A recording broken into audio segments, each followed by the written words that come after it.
Hi. I'm live. Let's see if there's anybody here. I don't see anybody there. All right. Take this off.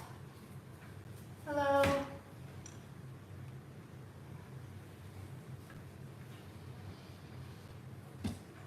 Hello. Hi. All right. Trying to juggle a lot here. Thought I would go live. Usually I go on at 4, but I'm trying to do a lot of different things, so I'm trying to do the live now. See if anybody comes on. Interact. Hello. Hi. Welcome. Welcome, welcome. I'm going to be, I have a lot to show and talk about, but I'm going to try to do this facing on this dress, so we can, this skirt, so we can actually get this started soon. So I'll be doing some draping. Hi, hi. All right, guys, YouTube, come on it. Welcome, Instagram. Hi. Hello. Thank you for joining. Thank you for joining. I thought I would do a quick live because I have to do a lot of different things, and I'm going to be unavailable for a week, and I'm not going to be posting on Monday, so I'm doing this now. You guys can interact. How are you? I'm going to try to drape at the same time. I'll look at your comments. Let me see if people get on YouTube. I don't know why it's so hard. All right, guys, so I'm going live a little bit just to connect with you guys and possibly see what everybody's doing. I'm going to do this. I'm going to have to do it here. All right, welcome, welcome. A wave to you. You can ask questions. I welcome them so then I don't ramble. Okay. And I don't know if you knew the couture skirt for the jacket that I did, the couture jacket, we're going to get to that. We're going to start working on that as well as the other projects that I have going. And I realize it doesn't even have a facing. Like, I can't believe I didn't put it on there, or is it in there? Ah, it is in there. Hallelujah, it's there. Cool. All right, let's bring this guy over here. Let's pull this back. Ah. See, I left things to bake, and it's actually in there. Yay! All right, so we are going to talk about different things, and just also something that triggered me this morning, which was, you know, your gift, your talent, whatever you want to call it.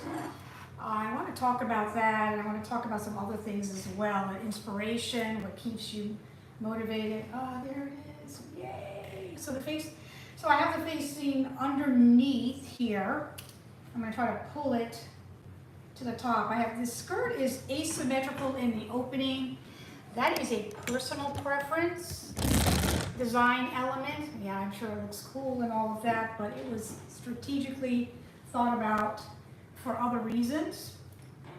But this is going to have the opening actually to the skirt in the front on an asymmetrical angle of the design itself. All right, because I want to be able to have access to the front and the skirt and not just worry about the back. So that was my thought. Oh, great! Great, great, great. I thought I didn't do the facing because I put this stuff on hold. I get sidetracked with other stuff, and then I don't know what's going on. This table can get full. And earlier I was working with my shells and talking to a brilliant artist that I grew up with, that we actually can refer to her as Aunt, even though, you know, back in the day, guys, mentors were people you knew that surrounded your world in the family. You know, those were the mentors. And she was, you know, is still a brilliant artist that, after talking to her today, paints still every day. I don't know. I mean, it's unbelievable to me, even with all the things that are going on with her. But I have the facing underneath here. I'm going to pull it out and bring it forward while we are on here. And go ahead and ask me what you want, and I'll bring the subject out, which is kind of was percolating this morning. As far as keeping your well, it's not just so much creativity, guys. It's, have you ever wondered if you have a gift? And what triggered that knowledge? And did you ever find out if you do? Okay, FYI, guys, everybody has a gift, technically. You just have to find it, whatever it is. Some people have found it early in life, and then let's put this here so you can see what's going on. They are smart enough to continue it their whole life, and they don't stop, and they continue it. And I didn't even ask how old she was, because I mean, we call her aunt, right? But she is absolute genius. Okay, she's the Picasso of my family, right? And whatever is done out there, she's the perfect example of, I can do better. Anything you can do, I can do better, kind of a thing. Never in my life met anybody like her. And it's interesting because, you know, you grow up with these people and they're around your life, and you think they're just, like I said, we call her Aunt Adelia.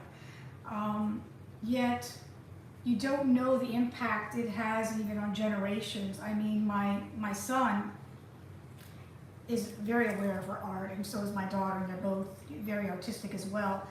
And they even want those treasures of whatever she has, you know, still available or whatever she's still doing. To know that she's still, I'm gonna do it. I'm gonna do the interview. I'm gonna go there in person, because I don't think she's technically able to do it any other way.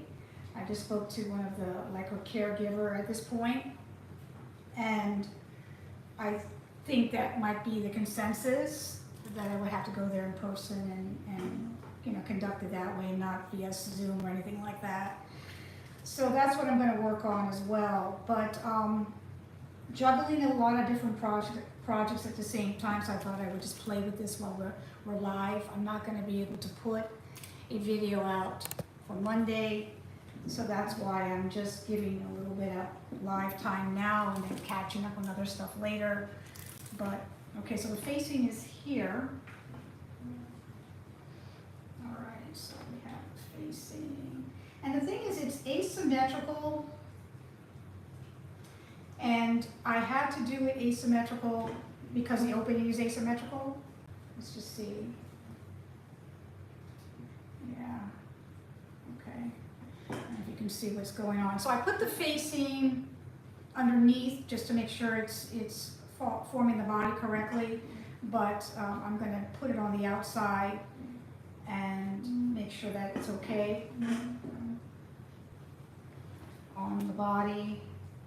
This is for the jacket to complete the look of the couture jacket that was made, and then this is going to be in a whole shoot and all of that. It's going to be kind of fun, but I wanted to kind of like bring up the subject that sort of percolated. When I am able to lately, I've been very accessible, going to the beach as often as I can.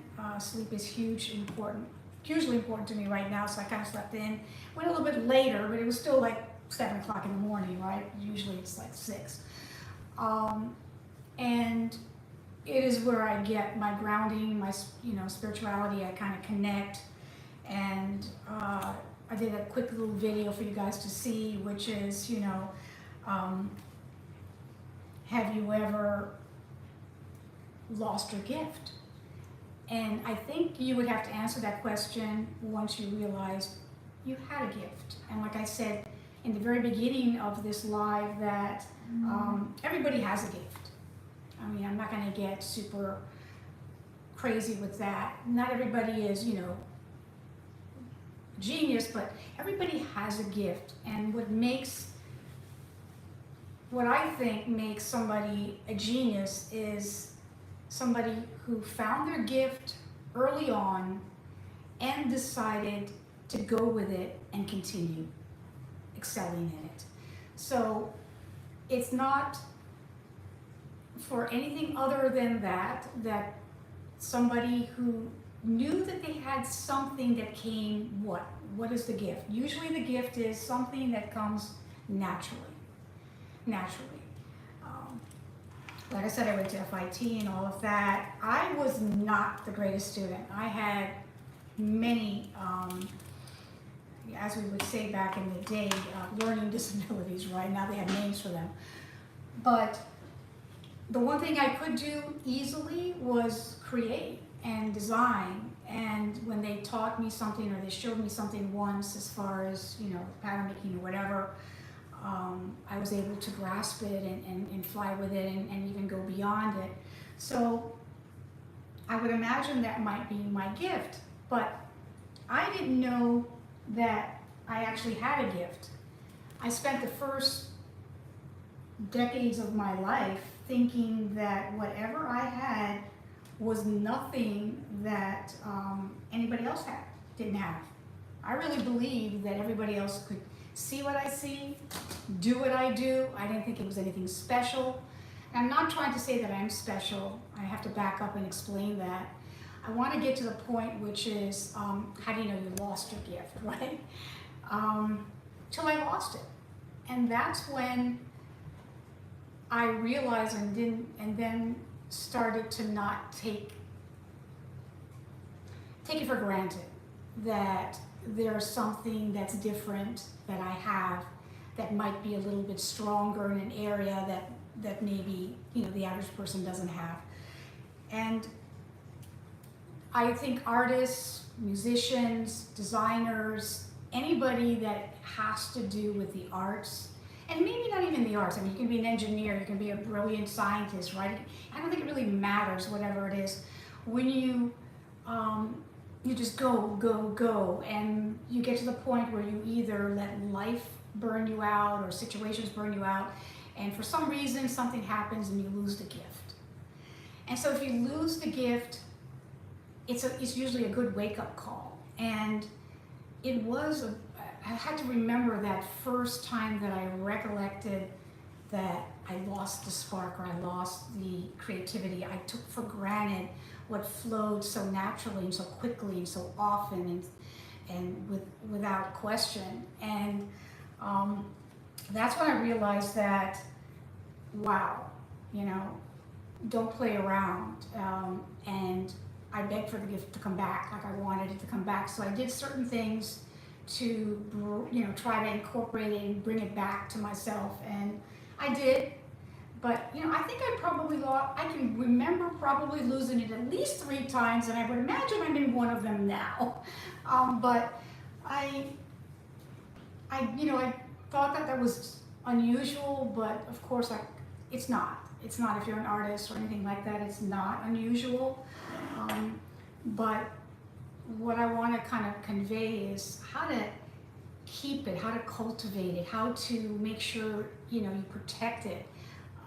And that you don't take it for granted, and that you try to make it something that's important in your life, whether it helps anybody or not. Of course, we're all on this planet to try to help others and to be there for others, but I think in order to do that, you kind of have to first find out what it is that you can help other people with. So, going back to the gift. I think it was life moments. That was a particular, the one that I was thinking about, the one that was on my mind when I put that little 10-second video out, was a period of time that was at least a 3 or 4 year period of time where I was so out of it that I didn't even tell anybody that I was a designer. I mean, people who became friends of mine didn't even know that that was, you know, what I did. So that's kind of important to know. And I had to remember that whole process of realizing and not taking it for granted that whatever comes natural to you, the thing that was easy, that you thought everybody understood or everybody knew, most likely is not something that everybody knows or is comes easy to everybody else. I still to this point think that I don't get it, or other people who have the same level of education in fashion as I do, like, how come they don't know that stuff? Why don't they get it? And I think it's because if there's something you're really interested in, you're going to pursue it. You're going to go deeper. You're going to learn more. You're going to examine that subject further. You're going to really dive deep into what it is, and that's why I think maybe 80% or 90% of the people who actually, you know, go to design school just really never get in that deep. You know, maybe just fall off. I think now it's just so, it's not as easy to get in. It's not prevalent. It's not as out there. There's not too many colleges where you can go to school. It's still a super expensive endeavor to do. So I think most of the people that get there probably are really serious about fulfilling whatever their calling is that they think they might have when they go to, you know, a fashion school or an art school or design school or ballet or music or whatever it is that they're pursuing. So I think maybe the percentage is different, but the percentage back in the day, guys, was very, very low. Very, very low. There was a very small percentage of people who actually went and pursued, you know, the career in fashion that did anything with it. And I don't know the statistics now. I'd have to look it up and maybe put it in, you know, the comments or below this video afterwards when I do a little bit of research on that. But you know, half the time most people will just also want to go and see if that is something that they want to do or it is something that they have the ability to do. That's, you know, another way to go in there. It's expensive to do it that way, but now you don't really have to. There's so much on the internet, there's so much on YouTube that you basically, I'm making this very, very tight, guys, because why? It has to hug the body, and chances are it's going to change afterwards, and this is that really unusual part of the body that changes daily on women who are of a certain age. So, but, you know, going back to what I was trying to say, don't wait till you lose the gift to try to backtrack and bring it back on. Oh, thank you for joining. Finally, you guys are there. Okay, messages. Before you go through a checklist or something with yourself to cultivate your gift, express your gift, and preserve it and protect it. Protecting it, guys, protecting it, I think, is probably the most misunderstood part of this journey that I have found after having a dry spell. You know, when you hear writer's block, that's the same thing as for designers. So there's creative blocks in designing, there's creative blocks in music, there's creative blocks obviously in writing. So any of that, you can get creative blocks. What triggers it, I can't tell you for each person, but what I can tell you is that it will, if you're not careful, it's something that will go away and maybe never come back. And that's always a fear for, I think, artists in general. I'm just going to measure this real quick. So I don't know if people realize that it's not to be taken lightly. And that's why I wonder if you yourself have been through that and if you want to share. Okay, message retracted. Okay. All right, no spam, please. I'm just too old for this. Okay, good, we got this. So, in this period of time, like I said, I was going through a very difficult personal journey, and I didn't tell too many people, especially new people that came into my life. And there was this Italian family, this Italian who had small children. They were played with my children, and they loved each other, and they were, you know, this Italian family. And the mother never really knew. And then I moved to another location because there was a lot of moving going on during this period of time when that I was going through. And I think I started sketching again, but if you see my not my biography, but you know, the video that talks about my life, there was a period of time where I just kind of pushed out the creativity by just writing and drawing and, you know, very, very unusual things, maybe just weird stuff, just to pull it out of my body and just pull it out of my mind. When she finally told me, you better get your little butt in gear and do something with this, I still didn't take it completely seriously. And this was another lesson that I learned.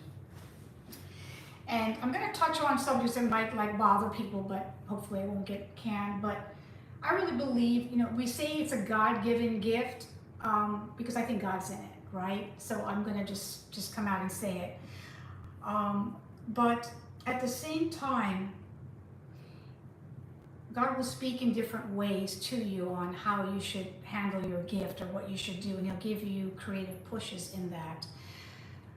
If you feel that you were given a push, or you were given a very vivid dream, or you had a very vivid thought and you wrote it down and it just won't go away, that is a God-given thought. Okay, now you can use God as whatever you worship or you believe in, as long as it's not you, right?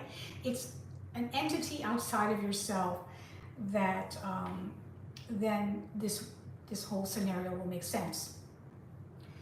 So anyways, I basically, because I don't believe that I created this, I didn't create the fallout of my gift, and I never created the comeback of my gift.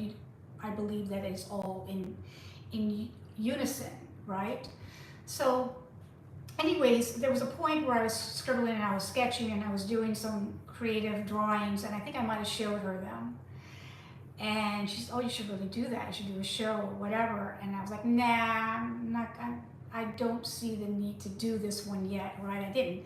I played around with it. I think I did some videos and some photos with my kids playing around with these structures. And I didn't do anything with it at the time. And guys, if you don't do anything with it at the time, there will be another person, place, or thing that will. And this was a huge lesson. I remember I sketched all these things, and it was around the time, I think Madonna was, you know, big then. I wasn't a huge Madonna fan, believe it or not, but at this particular time she was making a little turnaround as far as her creativity, and before this tour. And it was when she did, I don't know if it was the Vogue or whatever, it was in the 90s, late 90s, and she was doing this big event, and the costumes were all the farthingales and turn of the 17th century and all of that, and I had drawn all these very weird type of structures like that. Anyways, her entire costumes and comeback with this show had to do with all the stuff that I drew prior, literally prior, that I refused to touch, I refused to dive into. So in other words, that is how the universe works. So It's not like you're beaten over the head and you're told you better do this or else, and I'm going to pound you till you say yes. And that's not the way higher power, God, however you want to look at it, works.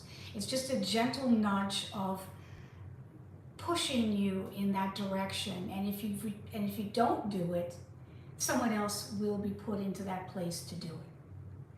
And I don't know if that makes sense, and I feel a little nervous talking about this because I know it's going to be controversial, talking about it, but it's happened more than once. So it's about being very honest with yourself and understanding that the gift is not really a tangible thing. It is within you, that is part of you. It's part of your components of what you were made of. It has to do with every situation that happened in your life. So in other words, all those bad experiences contributed to it. It certainly did contribute to it. And FYI, if you're an artist, it wasn't the happy times and it wasn't the elated times that had artists actually do their most brilliant work. It's usually the most miserable times of their life that the most brilliant work comes out. Hi, thank you for joining. Thank you for joining, guys. I can see you guys here, but over here they're just being quiet and just giving me thumbs up on YouTube. But I just really believe that losing it as many times as I did, and watching as many biographies of brilliant, creative people, that it is something that you need to really treasure and to cultivate and to protect. And that means that you can't prevent bad experiences from happening in your life, but what you can do is protect it from some of the bad experiences. But don't hide it, don't throw it away, don't let it go, don't be angry at it if it does disappear, and then you have to kind of reel it back, because it's important to know that that's something that was put in you, and that it's something that is never going to really go away. I'm just reading this spam. All right, thumbnail people. Okay. I want to basically just, put that out there, because a lot of people asked me on the last live, what makes me tick, what do I do that helps me stay creative, how do I get my inspiration? And like I said, whatever works for me is not going to necessarily work for you. So you have to find whatever it is that gives you that peace and pulls out that creativity in you. The skills are very important to have as well. So I'm glad this works. I'm glad this is still here. Asymmetrical opening. And I would love to hear, your input on that. So, let me know if you have a question, if I'm just rambling unnecessarily, because I really don't want to do that. I basically want to just come out and give you guys an opportunity to ask more questions. In this period of time of just laying low, I started collecting shells, and what I was trying to say is that I had the guts to call what we called mentors in the back. Back in the day, there's this brilliant artist who is still, oh my God, Anyway, so I thought I would do this little quasi show mirror and stuff, but of course I'm not going to do anything quasi, right? But you can see these things on the internet, guys, but the stuff that she did, because she just felt like doing it at one point, I've never seen anything like it. I've never seen it. I mean, it's on such a level that, you can't teach it, you can't compare it, you can't, hopefully you just auction it off at one point if she has, that available for other people to have. But anything can contribute to percolating the creativity. Anything can percolate to bringing you to that place where you need to be as far as your gift. And like I said, everybody has a gift, I believe. And the ones who are brilliant, or the ones that we call brilliant, or the ones we call, you know, just geniuses, right, are the ones who found it early on in their life and pursued it and never let it go. And so that's kind of what I want to say about it. I also want to say that in fashion, you know, the people who just with ego want to use fashion design, saying they want to be a designer, even though maybe their gift is in the sewing aspect of it. Maybe their gift is in the marketing of the garments. Maybe their gift is in the styling of the garments. And yet they still feel the need that, no, I want to be a designer, so I'm going to push those aside, and I'm going to do this because this is more prestigious, and this looks better, and this is more important, and I want to be known for this. That's not how it works.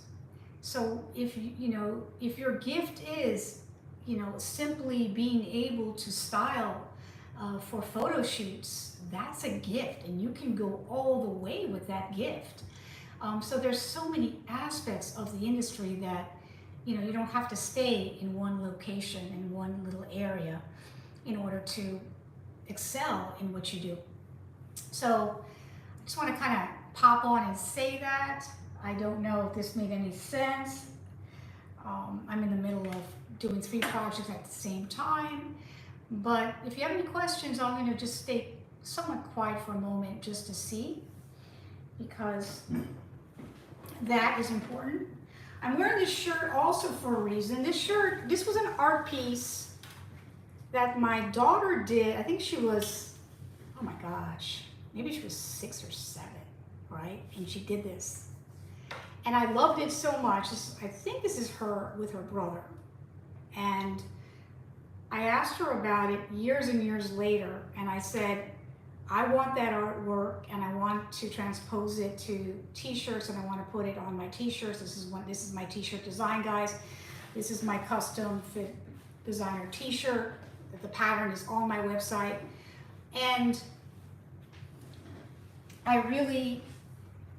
it's brilliant. She was not old enough to know that this was brilliant.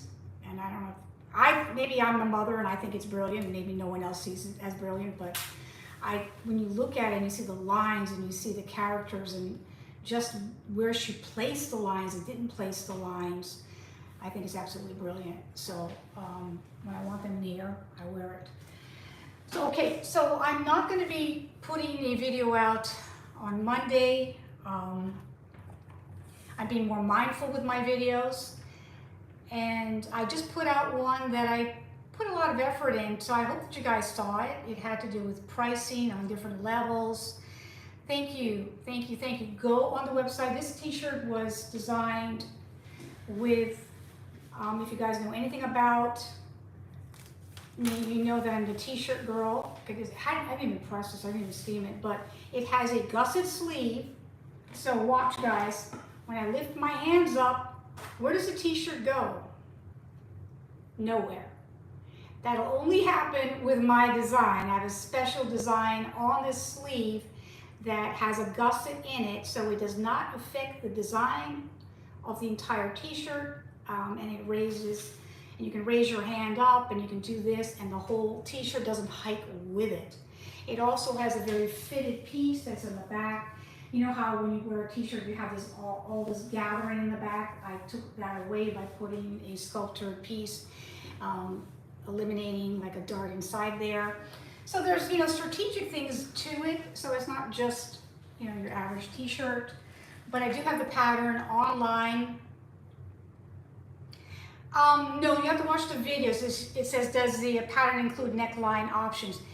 My professional patterns come with 0 instructions. Okay, and I'm starting to put instructions on my website, but I have massive amounts of videos showing how to make this t-shirt, anywhere from an inexpensive $200 machine to, working with a, industrial machine and a special machine to do the bottoms and all the stretch stitching. So all of that and how to do, this is a ribbed neckline with it, with the with the neckline, but I show you how to do that. I have videos on it. I'm a YouTuber, guys. It's all about watching the videos, so I do have the instructions on the videos, and that's where you can see it.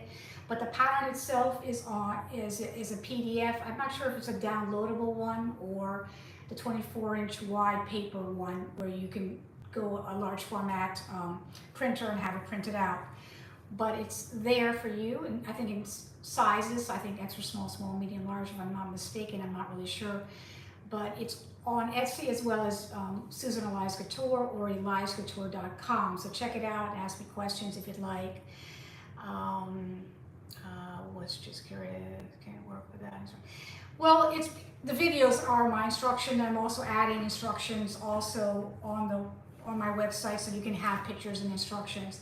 Because as this home sewing is all, has the instructions and has all of that, professional pattern making and professional designs do not come in instructions. So I'm trying to get the people who are learning from me to also understand that you have to read the pattern through notches and through grain lines and through other instructions to a visual picture at the very end. All of that is how a designer makes and sews garments and makes garments. So that's why that's how I'm training people to do it. And yes, I think patterns and instructions, short instructions, will be there as well on the website. The video has more extensive instructions instead of just, a photo and some blurb, okay, because some people don't get it that way either. People need more than just that as well. So, yeah, so that's how my patterns work. That's how they were initially. Okay, so good.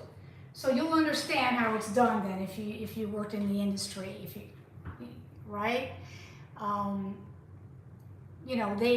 The pattern is hung up, and how do you read that pattern? Through the pattern chart, the pattern cutting chart, through the final photo, through the notches that are on that pattern, to the grain lines, to the descriptions or things that are put on the grain lines. That's how you read the pattern. That's how you put the garment together, and that's all they get, right? That's all they get. And when you're working with a sample maker, and because you understand, because you were a sample maker, or you worked with a sample maker, they don't have a finished garment, right? A sample maker is the first attempt of making that design. So they just have you, the designer, or the pattern maker, or both. If the designer does not have the skills or the knowledge to instruct the sample hand how to sew this garment, they have to work directly with the pattern maker, and sometimes they don't even have any conversations with the pattern maker. They just have the pattern, it's cut, the notches, maybe a sketch, a final sketch, and then they go from there. Great, I'm glad to hear it. Maybe you'll write my instructions. Watch my video and send me instructions. Yeah, now with AI, I can probably get it done that way as well. But, I just want, my attempt was, when I was on, YouTube as well, was to get into the niche of teaching people who want to actually learn the professional way of sewing, the professional way of designing, professional way of creating.